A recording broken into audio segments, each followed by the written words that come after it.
Hello there folks, Nerdy John here, and today I have a sort of news update for you. Many of you are aware of the SuperMega drama that's been going on for the past few months, and needless to say, it never really went into the accuser's favor, with most people believing them for the most part when it comes to their former boyfriend that they were accusing.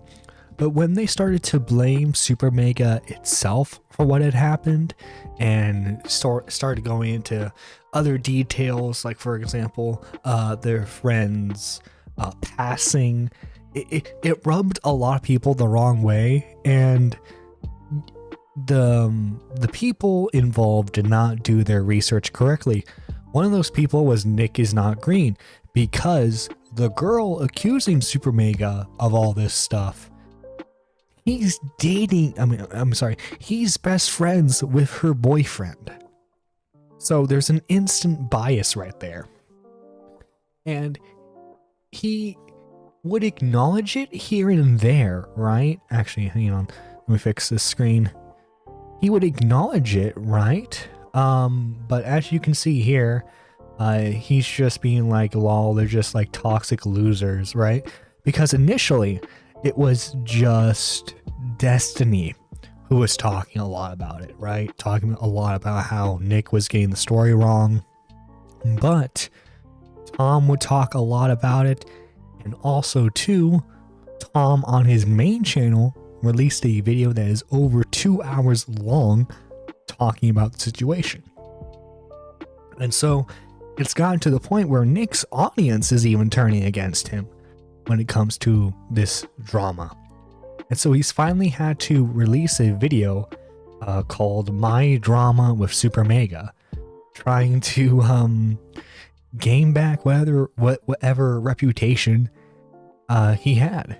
Hello, welcome back to the channel. Today is a very special episode, not only because I am back in my office and I am home from tour, but also because today's drama that I'm talking about has to do personally with me in regards to my coverage on the SuperMega story that happened a few months ago on my channel and on many other places on the internet. If you're a regular viewer of my channel, you probably know what's going on and at least some of what has been said about me and others in the comments of my video, but I know that most of you are probably very confused right now, so I'll catch you up. Now, I wanted to talk about this sooner, but I was afraid that bringing it up would cause even more harassment against myself and the people around me and others in this situation. I don't believe that for a second. I think he's just trying to figure out the best way to save his butt, because he knows he messed up badly.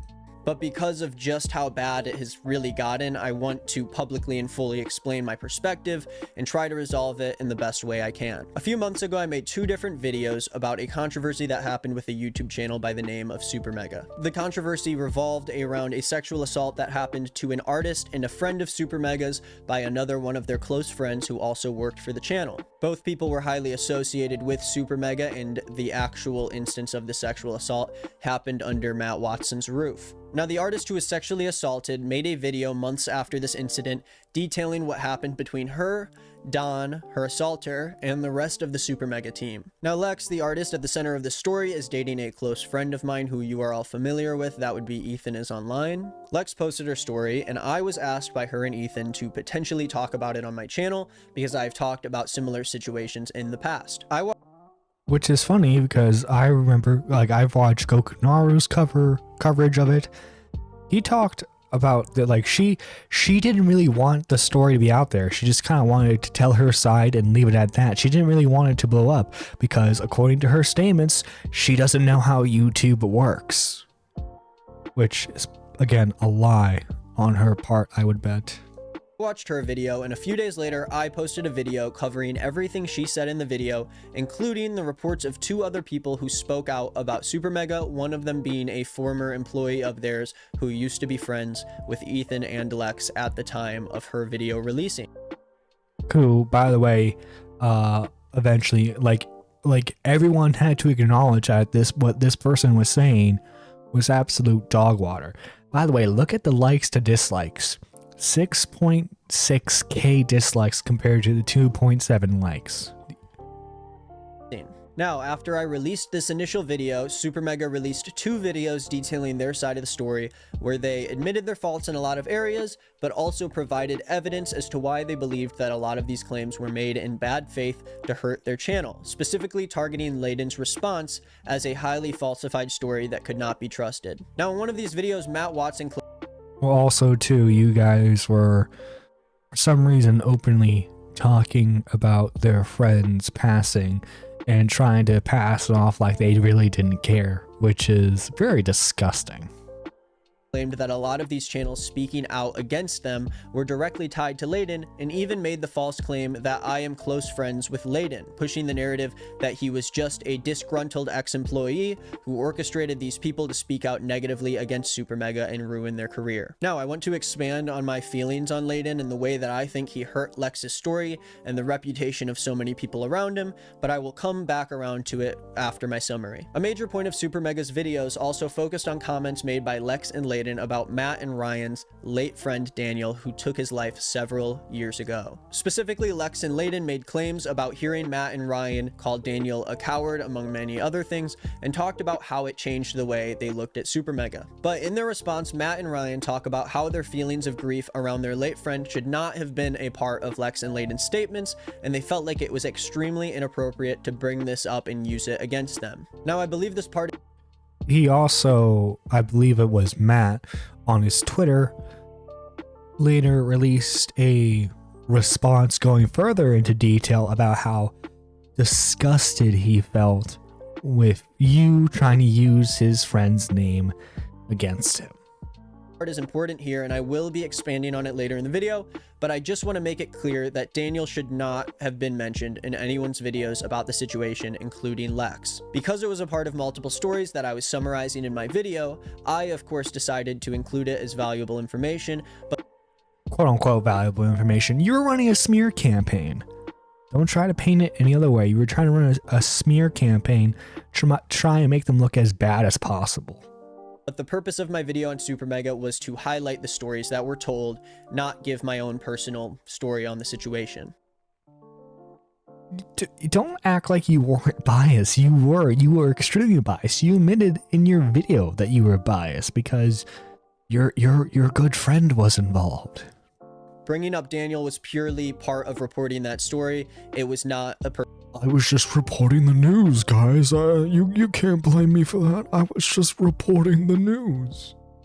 personal feeling that I had against SuperMega. Again, I'll touch on this more, but I'll complete the summary first. After these videos came out, I posted another video that summarized Matt and Ryan's videos at length, including the evidence they brought forward debunking some of the claims that were made. Now, I included all this information that was given by both parties in these videos, and I talked about deflections made by Matt and Ryan that attempted to discredit the victim in the story and anyone who was willing to talk about their actions. Now, on the other hand, I talked about mistakes that were made by Layden that ended up doing damage to the victim and her story. Lex publicly stated that she was not happy with Layden's actions and the way he handled the story, and from what I know, they are not on speaking terms anymore. Since then, there has been a narrative pushed by fans of SuperMega, other YouTubers, and SuperMega themselves that has fully embraced the conspiracy that there was an organized attempt to cancel SuperMega and that It was a conspiracy, guys. I swear. It was a conspiracy. I didn't plan any of this. I swear. It just happened out of nowhere. I am one of the main people behind this attack. I want to be as straightforward as I can be here. You can look at my comments across social media on Instagram and YouTube to see the direct claims being made about me. And I also invite you to watch videos that are popularizing online about my role in this situation so you can come to your own unbiased conclusion. I made an effort to lessen the amount of harassment that was coming towards me and people around me from these videos, but I have not blocked any words. I have not suppressed anything in the comments of these videos, and you are free to comment whatever you want. It is anarchy down there. Today I'm going to touch on these criticisms as candidly as I can. I have no agenda. I'm not a part of any organized attack to cancel YouTubers. I was not given permission to make this video. I wrote the script, I edited it, Now, just because this video is coming out around the same time as some other creators are talking about SuperMega, that does not mean there is a hidden agenda between people trying to ruin SuperMega's channel. This video being made is not an effort to refuel the fire. Originally, I just wanted to do the best to respect the wishes of the victim in this situation and be quiet about it to try to lessen the amount of harassment happening, because I knew that talking about it would just result in more harassment against Lex and claims that her sexual assault was a flawed story used to harm the SuperMega YouTube channel for clout and attention. Let me say this. I think if Lex simply stuck to the story with the artist, there wouldn't be a lot of issues. Yeah, there were a lot of YouTubers who had their doubts of her story. Don't get me wrong, you're always going to have doubters, right? But when you add so much unnecessary fluff to a story like that, and they're able to break those down into, wait, this didn't actually happen, that didn't happen, you're hurting yourself. And if Lex is telling the truth, the vast majority of comments made about SuperMega should not have been made at all. It should have been, here's the story. We're artists and we knew each other through working through SuperMega. We were at their house. This happened, and that's my story. That's what should have happened. But instead, everything was aired out, and this is the result of it. And Nick, you made your bed by going gun-ho and making all those videos and all those statements. And you gotta lie in it, dude. But look, hey, yeah, you're getting a lot of negative attention now. And majority of it's actually from your audience. But hey, a few weeks from now, everyone's gonna forget, right? I mean, everyone's gonna look back at this like, oh, Nick just made an oopsie. That's all it was. It was just one big oopsie. That's all it is, guys. Just a simple misunderstanding. After all, it's not like you try to ruin anyone's career, try to smear anyone's name after all, right? Well, I think my opinion on the matter is pretty clear. Before we sign out, I wanted to thank some super nerds for supporting the channel. We have Squatchin, McMuffin, Illicit Assassin, Ren, Nuclear Winter, Spectre, Maggot Edits, Jessica Pizzle, Danny J, Moody Morgan, Daniel Official, Vicky, Augie with 2 G's, BMO, Abby Blackbird, Strictly Patrick, Annie, Marble, D-Max, Ziley Gets Real, Mike the Bike, Weird Collar Guy, Pigeon Salad, P-Paul, Riveter, and K-Huck. Thank you all for being members of the channel. If you want to join, you get shout out at the end of every live stream and video. Members get to see the videos a day early, and also 2 exclusive podcasts. And if you're new to the channel, hit that like button, subscribe, ring the bell so that way you get all notifications. This is Nerdy John, signing out. Take care.